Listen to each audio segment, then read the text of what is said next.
The French Quarter of New Orleans was alive. The air hung heavy with the scent of jasmine and beignets. Music spilled from every doorway.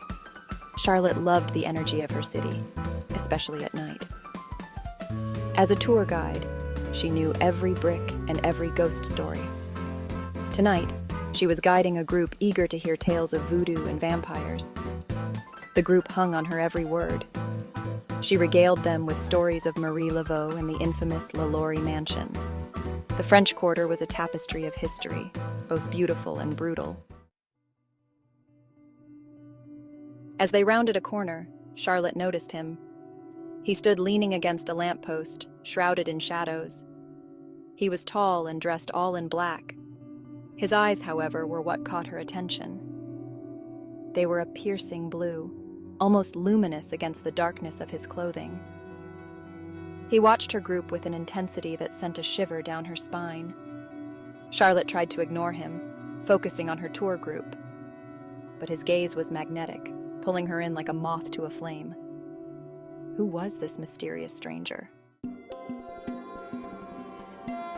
Later, after her tour had ended, Charlotte found herself drawn back to the corner where she had seen the man. He was still there, his expression unreadable. He introduced himself as Gabriel. His voice was deep and melodic, with a hint of an accent she couldn't quite place. Charlotte felt an inexplicable pull towards him, a mixture of fear and fascination. They talked for hours that night. Gabriel was intelligent and charming. He spoke of history and art with a passion that surprised her, but something about him remained hidden, a secret lurking beneath the surface. As the night wore on, and the shadows grew longer, Gabriel revealed his secret. He was a vampire, cursed to walk the earth for centuries. His story was both tragic and terrifying. Charlotte was initially skeptical, but the sincerity in his eyes, the pain in his voice, made her believe him. She saw a vulnerability in him, a loneliness that mirrored her own. Her world had just been turned upside down. Vampires were real, and one of them was confessing his love for her.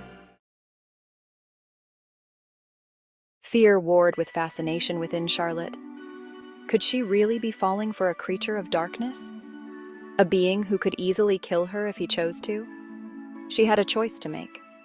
Run from Gabriel and the danger he represented, or embrace the unknown and the thrill it brought. Her heart ached for him, for the pain she saw in his eyes. And in that moment, she knew she couldn't stay away. She was in too deep.